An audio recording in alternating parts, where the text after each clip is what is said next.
Padawan, seguimos hablando de literatura de ciencia ficción y de fantasía y continuamos hablando de afrofuturismo. Esta es la segunda parte ya y final. Entonces, el afrofuturismo. Comenzamos por una definición que tal vez debía haberlo comenzado en el video anterior, pero es que el tema es suficientemente amplio y complejo como para que se me olviden detalles, ¿no? Que se me pasen por alto cosas. Lo fundamental, esto no es un escenario, esto es un modo narrativo. La palabra modo narrativo me la acabo de inventar. Es decir, es una manera de escribir con una base, de escoger una base folclórica a la hora de escribir.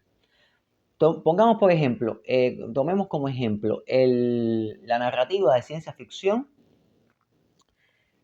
de los principios del siglo XX y la fantasía de mediados del siglo XX. Es decir, tomamos la ciencia ficción, principios del siglo XX no.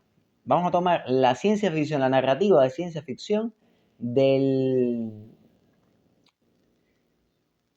Europa de finales del siglo XIX.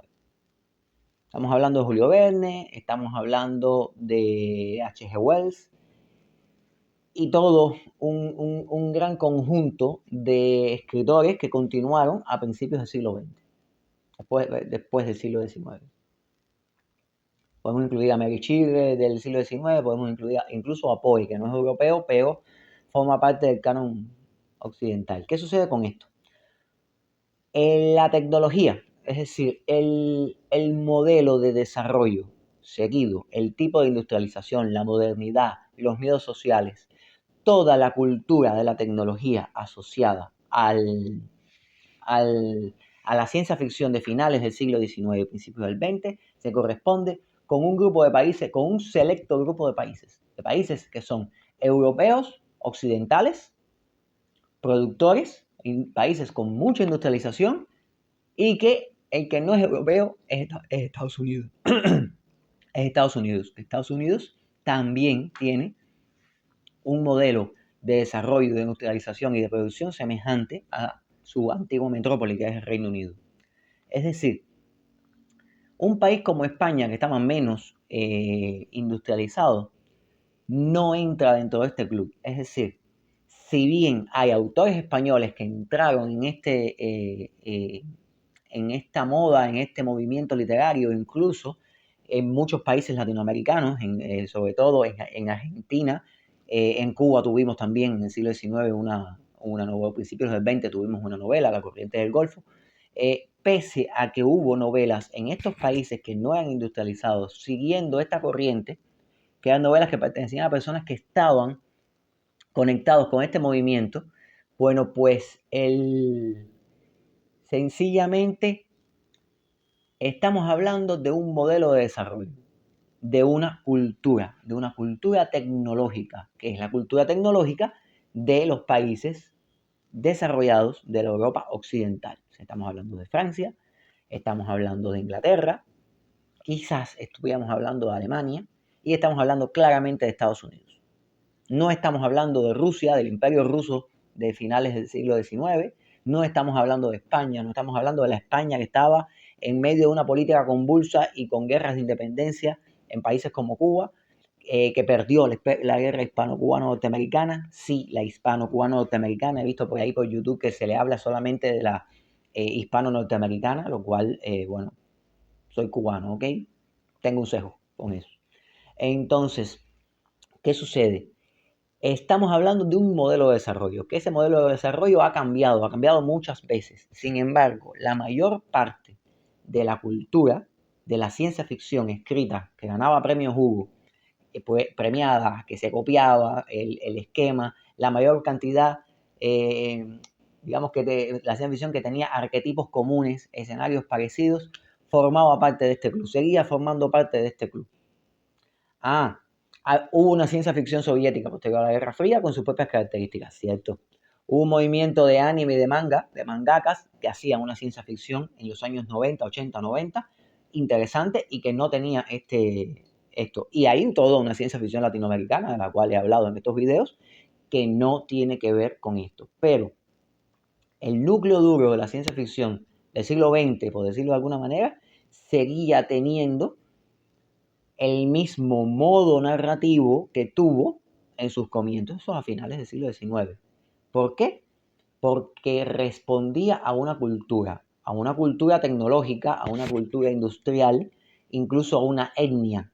Es decir, los protagonistas de las primeras películas de ciencia ficción se parecen mucho a los de las últimas películas de ciencia ficción de Hollywood. Casi todos son blancos, pero no son blancos cualquiera, no son blancos rusos, no son blancos mediterráneos, son blancos anglosajones o franceses. No son blancos españoles, no son mediterráneos, no son italianos. Es el tipo de héroe que hay y el tipo de conflicto y la mentalidad de cómo se proyectan respecto a la tecnología. Ya he hablado de esto. El otro ejemplo que les pongo es simplemente en la fantasía.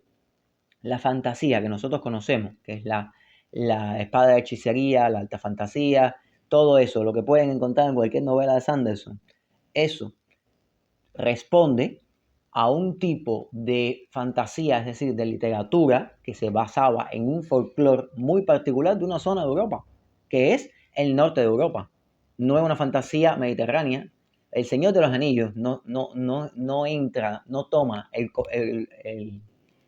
folclore eslavo ni el folclore mediterráneo. Toma los cantares de gesta de Europa occidental al norte. Ese es, y las islas, por supuesto, porque el Señor de los Anillos surge en el Reino Unido, que es una isla, pero es una isla del norte, no es Sicilia.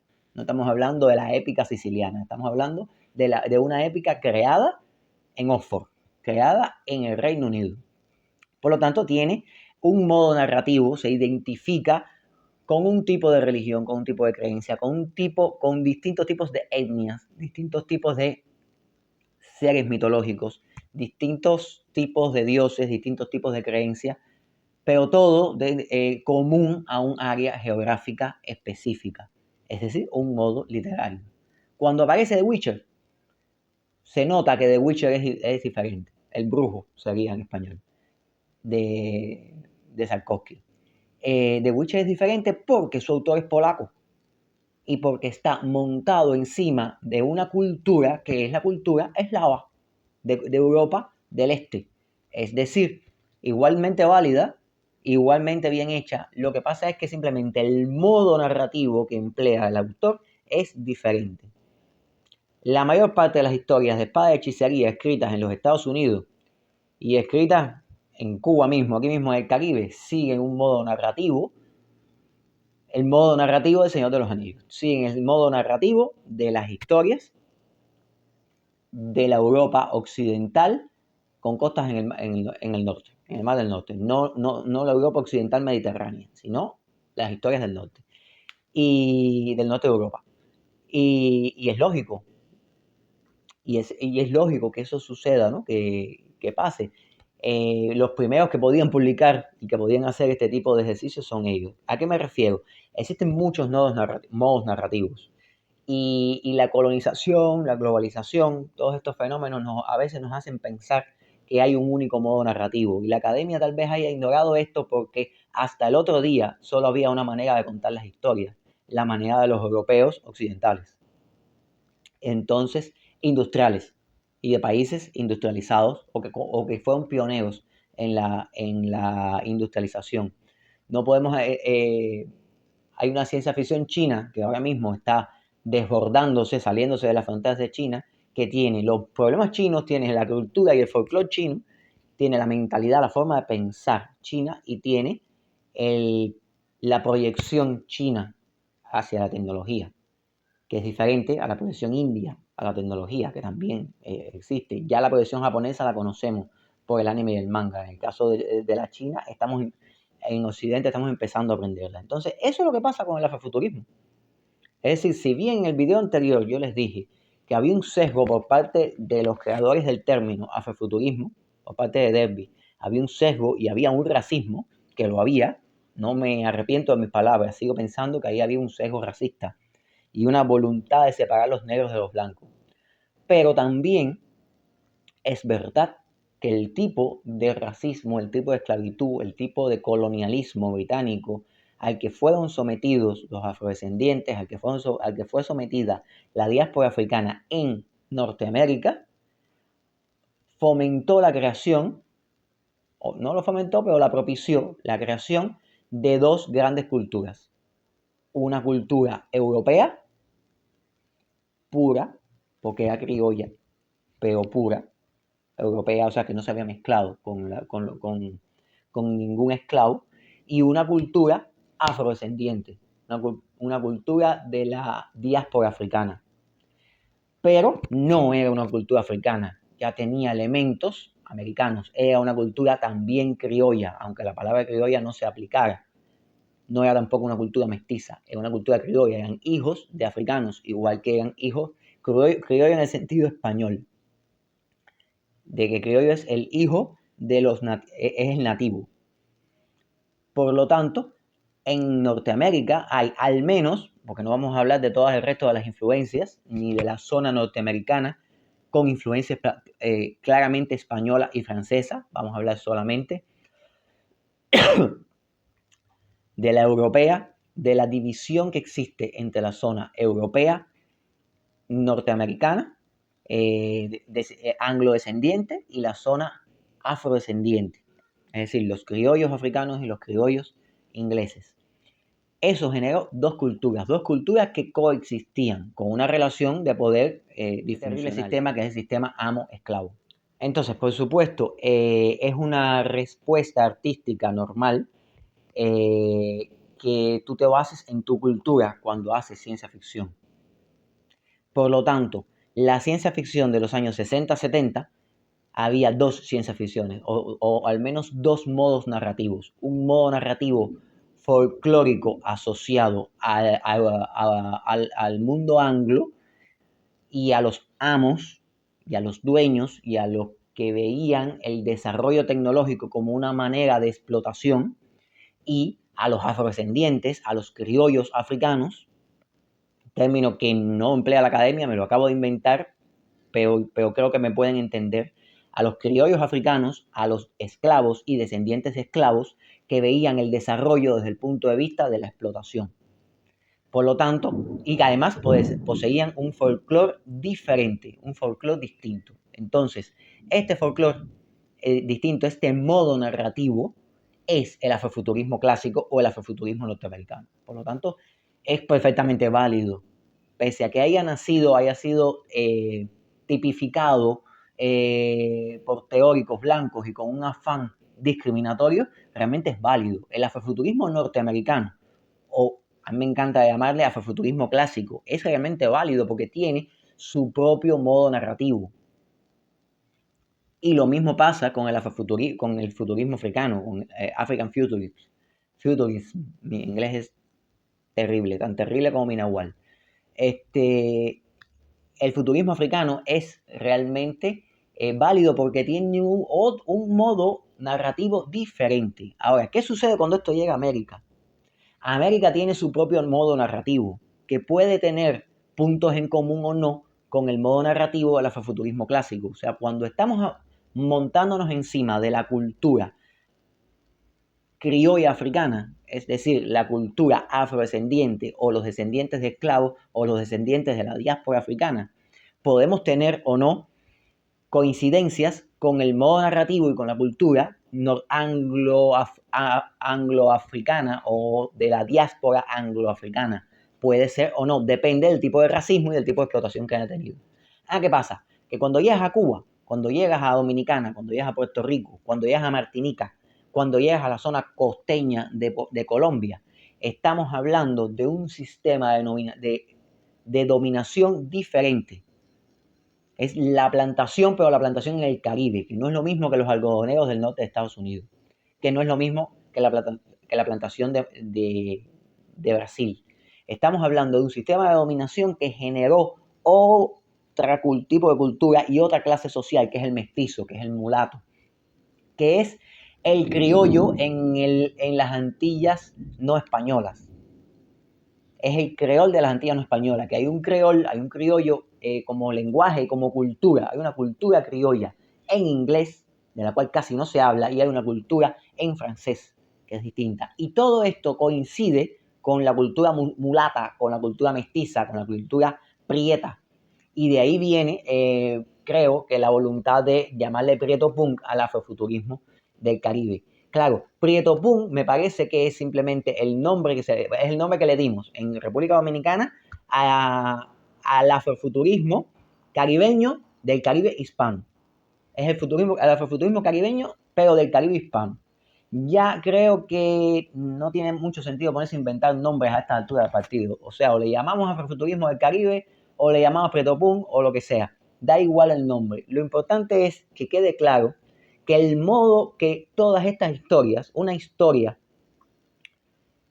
que se pueda, que tome la parte africana de la cultura dominicana, o la parte africana de la cultura cubana, o la parte africana de la cultura martiniquense o haitiana, todas tienen en común fundamentalmente el modo narrativo. ¿Por qué? Porque todas tienen como objetivo no una cultura, sino múltiples culturas que son producto de un crisol, de lo que Fernando Ortiz llamaba el ajiaco, de la mezcla. Y esa mezcla es el folclore fundamental del que estamos hablando, el modo narrativo del afrofuturismo del Caribe, que es diferente a los otros modos narrativos. ¿Qué pasa con eso? Que tienes muchos puntos en común, pero también tienen muchas divergencias. Es decir, una historia escrita afrofuturista, estamos hablando tomando la cultura cubana con orígenes africanos, como centro, como base, como corpus folclórico de una historia fantasía de ciencia ficción, es diferente si está escrita en el occidente de Cuba o si está escrita en el oriente de Cuba. Y por supuesto va a ser diferente si está escrita en Santo Domingo. Y va a ser diferente si está escrita en Haití, y va a ser diferente si está escrita en Martinica. Y va a ser diferente si está escrita en la zona costera de Colombia. Tiene el mismo modo narrativo, tiene puntos en común, pero los esclavos no se vendían, no se distribuían a lo largo de todo el Caribe de manera homogénea. Se distribuían según esa forma terrible que da la esclavitud, que era considerando al ser humano mercancía. Entonces, cuando tú consideras al ser humano mercancía, alguna mercancía tiene más demanda en unos lugares y otras más demanda en otras. Por lo tanto, hay focos y núcleos a lo largo del Caribe de distintos tipos de culturas que además se fueron mezclando, porque la mezcla es fundamental en el Caribe. Por lo tanto, el afrofuturismo caribeño tiene su propio modo narrativo, su propia cultura, que al mismo tiempo es diferente, porque no es lo mismo la manera en la que nosotros, los cubanos, violentamos a la Real Academia de la Lengua Española, violentamos el español peninsular, que el modo en que los haitianos o los martiniquenses hablan creol, consideran que hablan un idioma distinto o creolizan el francés. Y lo mismo pasa para el mundo anglo. Es decir, todos tenemos una cultura de rebeldía con respecto a nuestro idioma y al idioma de la metrópoli. Y al mismo tiempo hablamos idiomas distintos. ¿Es difícil de entender? Sí, claro, no es fácil. El Caribe no es una zona para nada fácil, es más muy compleja. Y tenemos que tener en cuenta, y lo hablaré en algún momento, hay otro modo narrativo que es el indofuturismo o el neoindigenismo, es decir, el modo originario, que en el Caribe es diferente en el resto de las tierras, porque para empezar nosotros no tuvimos ni pirámides ni tuvimos grandes imperios americanos. No formamos parte de un gran imperio mesoamericano. Sin embargo, tenemos una cultura que además se mezcló. No puedo saber bien la proporción, pero es a partes iguales se mezcló a partes iguales, o más en una que en otra, eso no me queda muy claro en estos momentos, pero se mezcló tanto con la cultura africana que con la cultura europea. Es decir, la cultura taína contaminó la religión africana, contaminó las creencias africanas, pero también contaminó el lenguaje, contaminó la lengua, el español, contaminó la parte cultural, el bloque cultural europeo en el Caribe está muy contaminado por la cultura taína, por la cultura indígena o la cultura caribe, según la isla. Yo como cubano no tengo mucha presencia caribe, pero sí tengo mucha presencia taína, sobre todo en el oriente del país.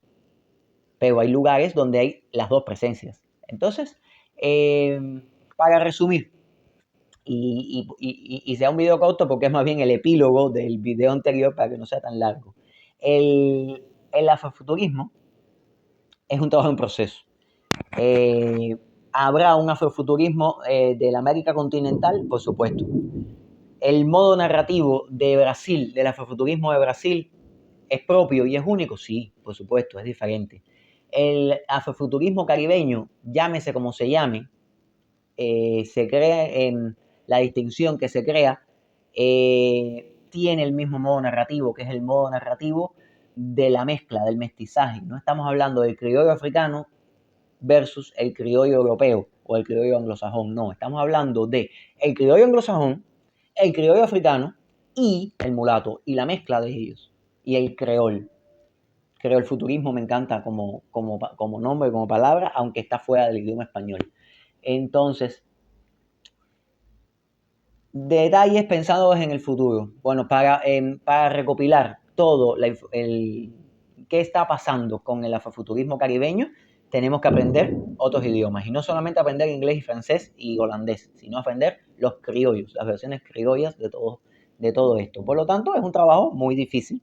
Espero que surjan más antologías y que nos traduzcamos entre nosotros, que las antologías que ocurran de afrofuturismo caribeño en francés o en creol se puedan traducir al español y que las antologías en español puedan traducirse al creol y esperemos que estos libros puedan llegar a todo el mundo de una manera más horizontal y no siguiendo un esquema colonial como es el esquema que siguen teniendo las editoriales de todos los países, que al final los que damos colonia de España, como hablamos español y tenemos esta cosa maravillosa y cuestionable al mismo tiempo, que es la hispanidad, pues para que nos haga una película en Hollywood nos tiene que publicar una editorial española. Y lo mismo pasa con los países de habla francesa, tienen que publicarlo en Francia o en Bélgica. Y para que llegue a otro público, para que llegue a Hollywood, por ejemplo, o para que llegue, o sea, para yo poderme leer a un haitiano, ese haitiano tiene que publicar en Francia o en Bélgica y ser traducido al español por una editorial española para yo poderme leer aquí. Ese es el mecanismo cultural, cuando podría haber una manera más fácil, más expedita y con menos intermediarios lejanos. Es decir, nadie mejor que un autor cubano para traducir al español a un haitiano, pienso yo. Bueno, sí, tal vez un dominicano o tal vez un puertorriqueño, es decir, dentro de la misma área del Caribe. Y hay que tener en cuenta las colonias, es decir, la migración. Casi todas las islas del Caribe tienen una migración en países desarrollados. Tienen una migración en Europa, tienen una migración en Estados Unidos. Países, ciudades como Luisiana o Miami son ciudades que están constantemente, o sea, que tienen muchas colonias, tienen muchas comunidades caribeñas que están ahí y ya son norteamericanos, ya pertenecen, o sea, tienen una relación con la tecnología, con el desarrollo, que es distinta a la de los países de sus padres. Y entonces hay un afrofuturismo aquí o hay un tipo de literatura de ciencia ficción que puede surgir de ahí que va a ser diferente. Es decir, tendremos autores franceses, autores españoles y autores norteamericanos de origen caribeño que en algún momento otro teórico los tipificará y dirá, ¿este tipo de afrofuturismo es diferente? Sí, por supuesto que los va a ver. Y espero poder leerlos, o a lo mejor ya existe y no lo he visto todavía, ¿no? Entonces, nada, pienso que el Caribe necesitaba su propia tipificación y lo más importante, no podemos pararnos desde un altar y decir esto se llama Pretopum, porque me da la gana a mí. No podemos decir esto es afrofuturismo del Caribe y somos distintos a ustedes. Yo me paro y lo digo, pero entiendan las limitaciones de lo que estoy diciendo. Yo me paro y lo digo para mostrar de que es algo distinto, pero entre nosotros también somos distintos y hay mucho más complejidad del modelo simple que estamos empleando. No es ponerle la palabra punk a algo y ya. Es mucho más complejo que eso, porque al final estamos hablando de arte, estamos hablando de literatura y estamos hablando de expresiones artísticas que responden a nuestros problemas. Y el Caribe tiene sus propios problemas y además son problemas muy diversos. Entonces, bueno, sin más, termino. Ya estoy teniendo unos rayos ahí como si fueran efectos especiales. A lo mejor se oyen en el micrófono, a lo mejor no. Pero por lo menos yo estoy hablando y en cualquier momento pienso que puede haber un efecto especial no deseado en estos momentos. Así que voy a dejarlo aquí. hasta aquí hemos terminado con el afrofuturismo. Me parece interesante esta teoría que me acabo de inventar del modo literario, del modo narrativo que tenemos, y podemos hablar, por ejemplo, del neoindigenismo, o sea, de la literatura originaria, o de otro tipo de modos narrativos fuera de lo que es Europa. Podemos hablar de ese tema.